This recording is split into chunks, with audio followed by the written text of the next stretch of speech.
is 17 days and counting to the May 24th general election, and what a campaign is shaping up to be. Now, the two major parties have hit the campaign trail running, and the new parties are out and about. Now, last night we witnessed the liftoff of the Barbados Labour Party, and we await the campaign launch tonight of the incumbent Democratic Labour Party. Now, this is a campaign to look forward to. It's an election of our elections. Now, this is BT Campaign 2018, and it's a frank discussion and incisive analysis of the developments during the past couple of weeks.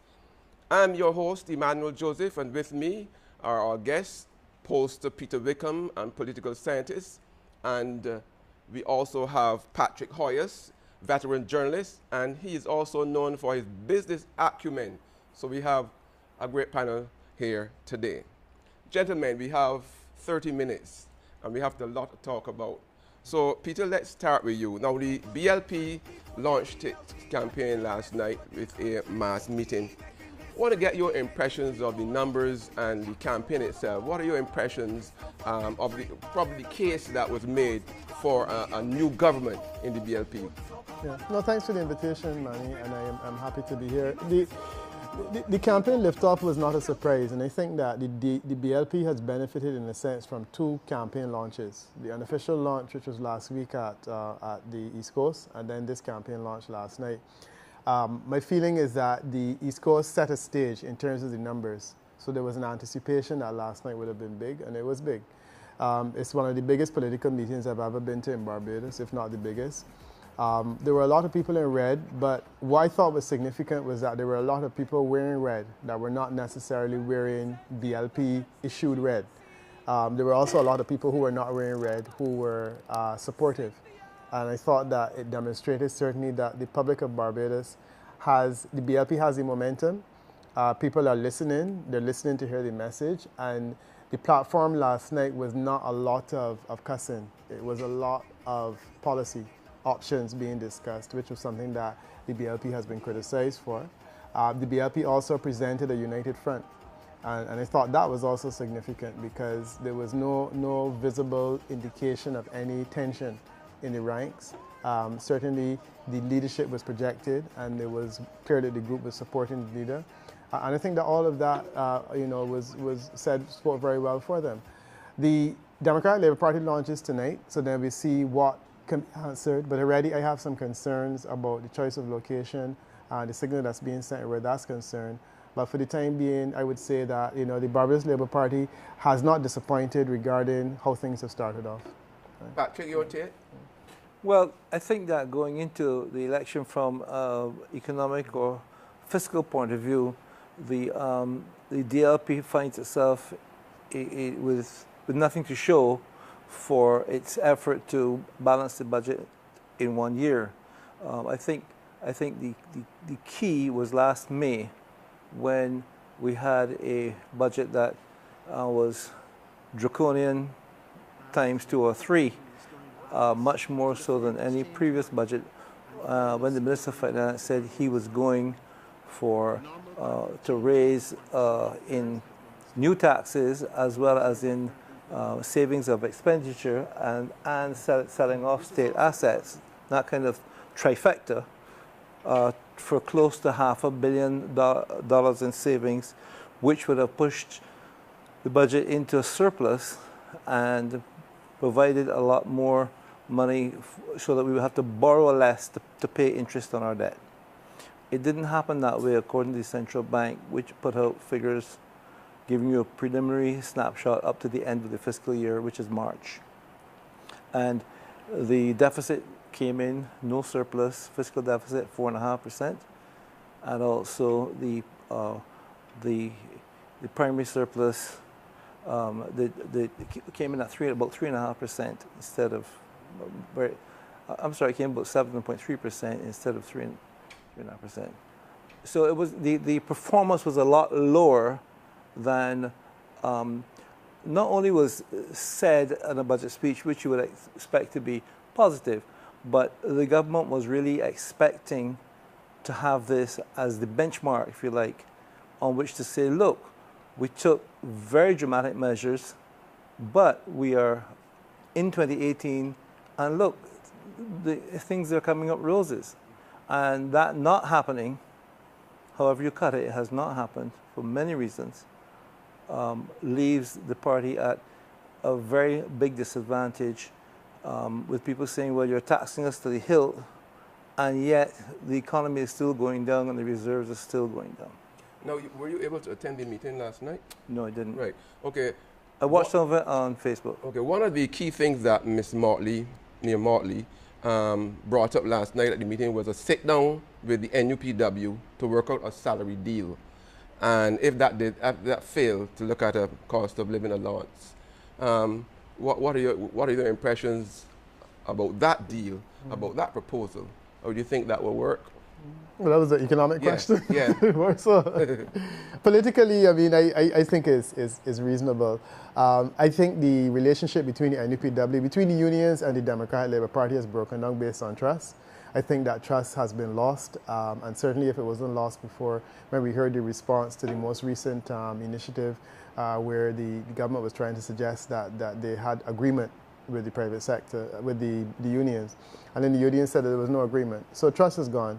I think it would make sense for the new government to engage the NUPW, and I think the concession of saying, look, we're going to put this on the table initially makes a lot of sense. So I think politically it's a good strategy. As far as the economics of it is concerned, I give way to my esteemed colleague. Well, the thing is this, an economy is just basically how much people are spending, how much money is coming in and going out, how much turnover you're generating, even if you're not making a profit. So unlike a business like Barbados Today, which is supposed to show a net profit, a country really only has to show a great turnover. Oops, we didn't make money this year, but maybe next year. So you can run a fiscal deficit, but your economy is growing. Some companies can do that because they say, look, revenue is increasing by leaps and bounds, like Amazon, but we haven't made any money for 20 years, but still people are investing in it. Most companies are not like that, but countries can do it. In this case, we want to keep it simple. If you take a large part of your economy and depress it, which is wages, lack of jobs, better jobs, increase in wages, upwardly mobile people, and that sort of sense that everybody's moving up and spending more. And the grounds that you're doing it on is to save foreign exchange, which was one of the key grounds for these measures over the years. Then you are stabbing yourself somewhere about the body as well, because you are reducing the amount of money being spent in the economy, and therefore you are slowing your economic growth. But Patrick, given the dire economic situation we are in, do you think that the country will be able to afford a salary increase? Yes, I'll tell you why. Right now we are stuck at the end of a long set of assumptions, which start out fairly reasonable. If you know how much money right now, well, let's not buy the new furniture or something for the house, or let's not go out tonight and eat at a place. And that saves a little money. But if you do that over and over and over, your whole standard of living goes right down. And you're not able then, when you go out looking for work, your clothes are not as good as it should be. You may be a bit unkempt. You look worried. You may be haggard, maybe from worry and not eating properly. And people lose confidence in you. So if you're a country, the same thing happens. The country starts to look worn, tired, and frayed. Morale goes down. And at the end of the day, it's foreign exchange that makes it all possible. Foreign investors look at us and say, or any country in this situation, and say, I'm going to take a pass for a couple of years till they get back on their feet. And that is our problem. You cannot tax it out of people or depress people. Yes, you are going to increase the cost of running the country. There are other things that will have to be done as well on the saving side. And nobody wants to use words like privatization, but certainly the present government, which made a big noise about it last time, is doing it. And every government has to think about that. And there are other ways as well. So you have to run your country better. And you have to plan and hope that the confidence that you engender will bring foreign investment in, which is where your foreign exchange comes from. Okay, let's stay on the meeting, Peter. The DLP is promising some bombshells tonight. Do you think that we should be anxious? I'm not anxious. My concern initially was, their decision to go up to the stadium. I don't know that the stadium is necessarily a shining example of the Democratic Labour Party's success. I mean, certainly they built it, but the disrepair into which it has fallen is not something I think they would want to celebrate. So my assumption is that they're going up there essentially to send a signal to the leader of the Barbados Labour Party that they're coming to speak to her in her own thing. Now, I hear about bombshells, and when I think about bombshells in the context of the DLP's offering, traditionally has been scandal. And my question is, the believability of any likely scandal has to be set against the believability of most of the stuff that the Democratic Labour Party has been seeing. I really feel that the conversation that Barbadians are more interested in now from the DLP is a conversation about what the DLP has done and what the DLP can do for the next 5 years. How do you explain away the fact that, as Patrick just said, you promise a surplus, you promise economic growth, and you're not able to deliver on either? All of the other things that you said you would do, you haven't done. Let's have a conversation about that. But I do believe that the salaciousness of any potential bombshell is such that the DLP is convinced that they can offer that kind of conversation to Barbadians, and that Barbadians will respond well enough to it to reject the Barbados Labour Party. But I do believe that they're on the wrong track if that's what they think. I think that Barbadians are more interested in hearing their defense of their record and their explanation of why things did not go well and what they're going to do to make things better. It is a strategic decision that they have to make, and I respect their superior prowess regarding strategy in the last election. But the fact is that I think this bombshell approach is a mistake, and I believe that we had bombshells. We had one. It was 1991 in the stadium. No, it was in the Queen's Park, where there was this IMF letter that was supposed to have been read. That was a bombshell. It was a bombshell that never materialized. And I think that this is the point that they have to be careful about. Stick with me, gentlemen. We'll continue the discussion when we come back. This is BT Election Watch 2018. We'll be back in just a moment.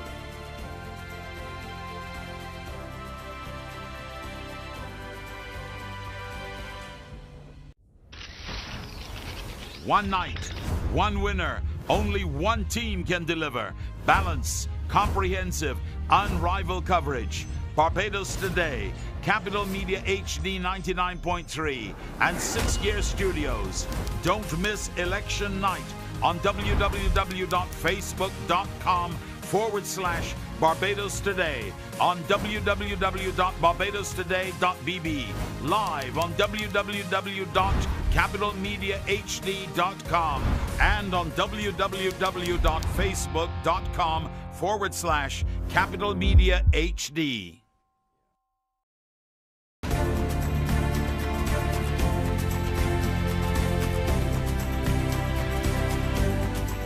Welcome back to BT Election Watch 2018. I'm your host, Emmanuel Joseph, and our guests, pollster and political scientist Peter Wickham, and veteran journalist Patrick Hoyos. When we took the break, we were talking about the bombshells that the DLP promised tonight. And you, Peter, you didn't think it was a big deal, that anything that we should be anxious about. But what I want to switch to is the criticism of the DLP's readiness. And it is evident that the BLP has lots of stuff all over the place, and there's very little or anything from the DLP. What do you read into that? I mean, I've heard the DLP explain that readiness is a perception, and that it is for us to know how we perceive ready and how they perceive ready. So I'm assuming that they have a masterstroke coming. And that's the best I can say. But I tell you, from all appearances, it looks as though the Democratic Labour Party has called an election for which they're not ready. The election was 50-something days late, and I think that it makes it even more scandalous that you've called an election late and you're still not ready. My feeling is that they should have been in a position to call an election and immediately after litter Barbados with proper paraphernalia and so on to suggest a level of readiness. And we have a situation where, almost 2 weeks in, and we're not seeing anything from them. So they have been saying that they know they're ready and they have a strategy that will pull them out. And we wait to see this strategy released. But I tell you, the more you wait and the more you promise, the bigger the bombshell has to be. And I think this idea that you're just advancing the bombshell is linked to this whole idea of lateness.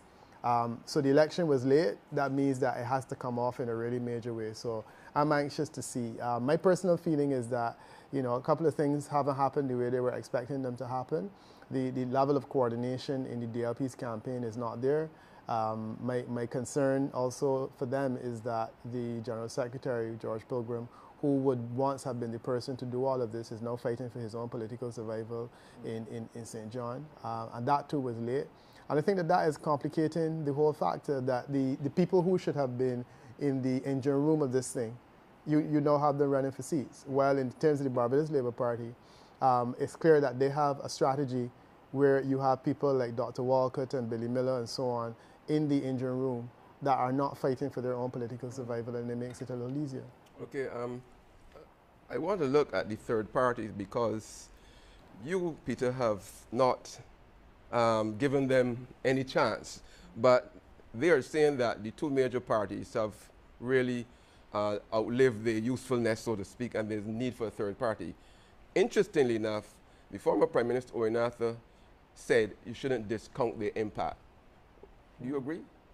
No, I've discounted the impact. I have not seen anything data-wise, and I've been polling up to last weekend to suggest to me that they're going to have any major impact. I fundamentally disagreed with a lot of what Arthur has said on this issue. I have noted that he has a special relationship with Barbados Today, where he's been able to come into your domain and repeat the same thing he's been saying for the last year over and over again regarding the third parties. But there's nothing statistically to suggest that they will have an impact. Look, if you have an election in which you have six vote majorities, like the ones that we saw in the last election, a third party can make a difference. Let's bear in mind that in this election, you are looking at something like 10 seats that the Democratic Labour Party holds that are less than 10% swing, right? Now, it does not suggest it will be a marginal election like he's suggesting. And the third party support or the new party support, at best, is amounting now to 1% of the total popular vote. The NDP got close to 20% of the total popular vote and didn't win any seats, you know. And then it won one subsequently when it came off, you know, in the next election, 2008 election. Richie Haynes. Sorry, Richie Haynes, right, was able to win a seat subsequently, but initially it didn't. So the point is that if they are polling now at less than 1%, the likelihood that they will actually have an impact is that I think that the whole thing has been overstated. And I think that there are not a lot of people that believe in this gospel that Owen Arthur has been peddling, that these third parties are going to be so influential. My sense is that the third parties are really about a vendetta. Certainly one of them is. A lot of the other ones, they have a genuine interest in making a change. But now that the rubber has started to hit the road as far as electioneering is concerned, they're realizing that this thing is no walk in the park. And I don't believe that any of them are going to make an impact sufficient to change the seats. I drew reference in another forum to the situation in Antigua, Barbuda, where you had a third party called the DNA that was led by a woman as well, that was an offshoot of the UPP. And even in her seat, she did not make sufficient difference to change the outcome there. I think we're going to see a similar situation here. I am curious, though, about the situation in St. John. I think Dr. McLean's candidacy will change things because I feel, based on the last published poll, that the St. John scenario is now at a stage where it can very well be marginal for the Democratic Labour Party.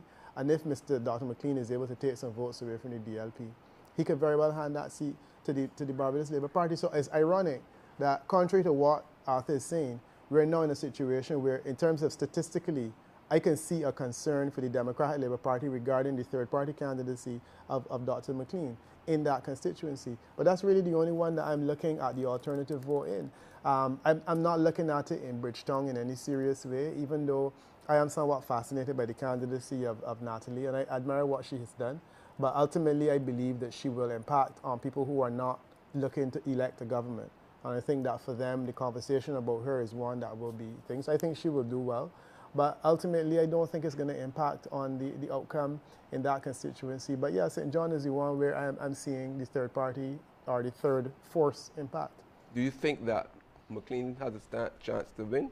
I don't think he has a chance of winning, but I think he has a chance of affecting the outcome, which is really what third parties attempt to do. You want to change the course of action, of history, by affecting the outcome, and I think that that is what he is likely to do in St. John. But I don't believe that anywhere else there's a likelihood of that happening. Patrick, you have a take on all this? Well, in terms of what their plans or their offerings are, Peter knows his stuff very well and it's fascinating, and I agree with him entirely. But the bottom line is that Barbados needs to create far more foreign direct investment than it has had in the last few years. It has been going down significantly, and it remains down. No matter which party you have offering themselves, new or legacy, they have to have plans for that, and they have to convince the people that they're going to give them a better deal and be able to pay for it. And I remember Mr. Arthur saying when he was trying to win the government for the first time, I remember him saying it out on President Kennedy Drive, and it struck me because there would seem to be he was playing up the fact there was a lot of infighting at the time in the Dems. Remember the 3 or 4 winged bird or whatever it was, and he was trying to build on that. And I remember him saying, "We are the only organized political force in this country." I always remember that. I think Barbadians want an organ. That's what most of them vote for. I like you, but why vote for you? Can't do anything for me. You get in Parliament, and you still got to merge with somebody to get something passed. I want to vote for an organized political force. Okay, we'll take a break here and come back. And when we come back, we're going to look at the pulling out of Dr. Maria Ehrgard. This is BT Election Watch. We'll be back in just a moment.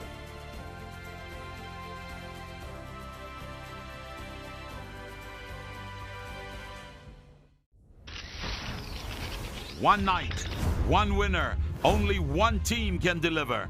Balance, comprehensive, unrivaled coverage. Barbados Today, Capital Media HD 99.3, and 6 Gear Studios. Don't miss election night on www.facebook.com/Barbados Today, on www.barbadostoday.bb, live on www.capitalmediahd.com, and on www.facebook.com/Capital Media HD.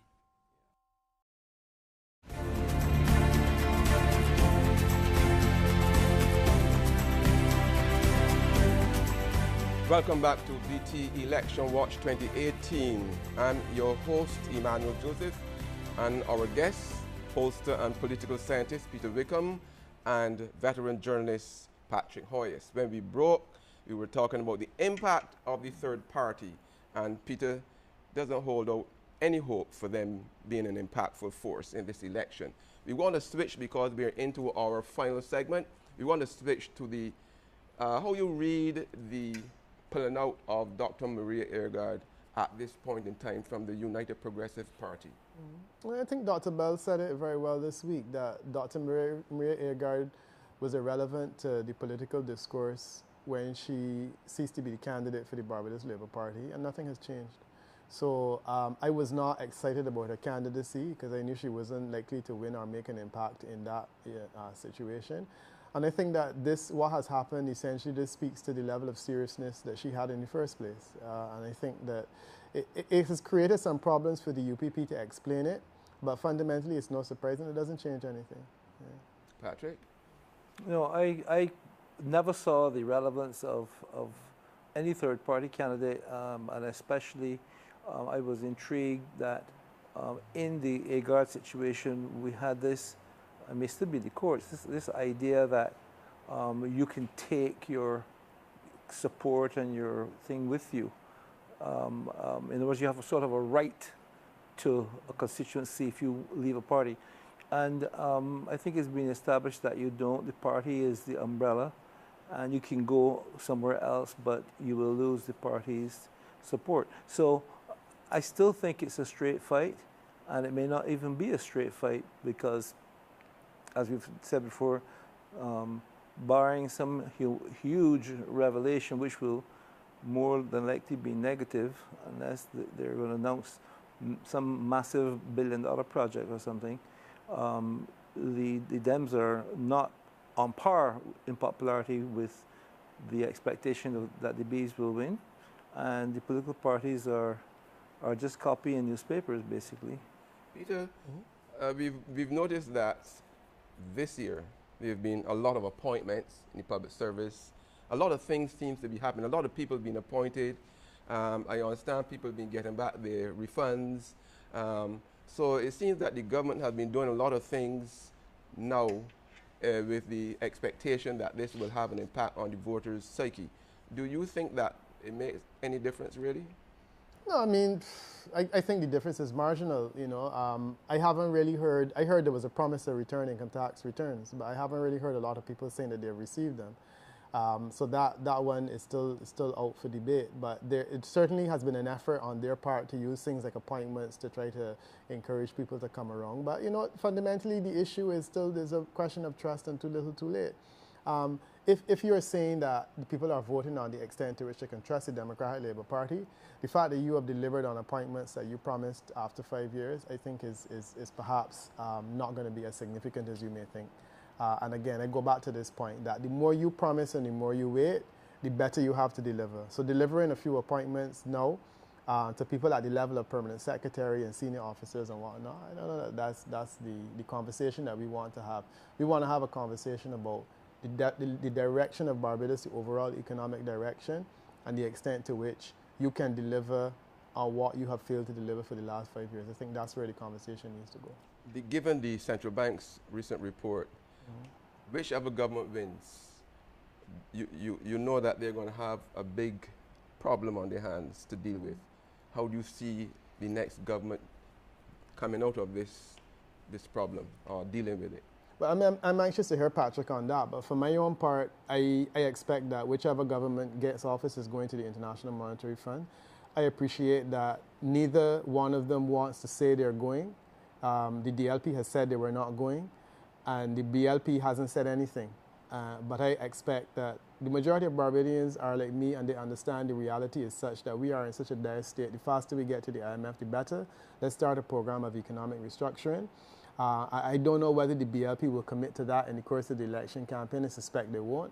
But fundamentally, I think regardless of who occupies the seat of Minister of Finance, I think that we are going to the IMF in short order after the election, probably within days, if not weeks. Patrick? But it's possible, and it won't be the end of the world. I'm not sure that it will happen in such a short time. I do think that we've been in this sort of conundrum where we keep going into more and more into the same tax and go down and tax and go down, nothing to show for it. I think that if the winner, in this case the BLP, if they win, because the Dems continue to do the same thing they've said, were able to come up with really credible and attractive policies for investment, break down some barriers to local expansion. For example, a lot of the unfair surtaxes, bound rates, whatever, on certain imports that are holding back a lot of businesses from progressing. If they look into that, work on the offshore sector a lot more and fight that battle, I think that they might have a 6-month window to do some road shows, as they call it, to go and sell Barbados as a destination to invest.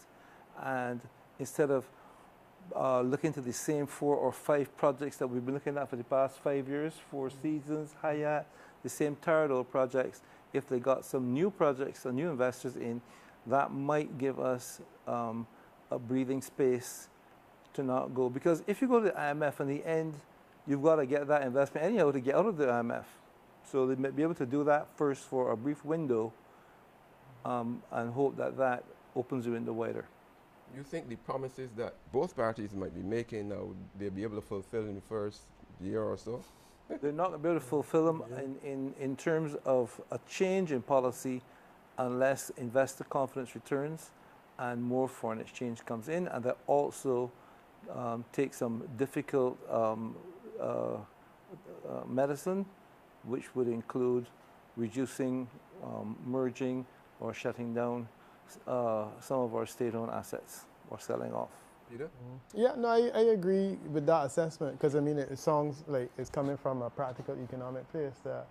The idea of saying, and I mean noticed last night, Mia Motley was on the platform and she was talking about simple things like you know, a few more buses on the road and a few more garbage trucks. I mean those are the kinds of things you can deliver in 100 days. But the idea of saying to people that real change is going to come in short order, I think a package has to work.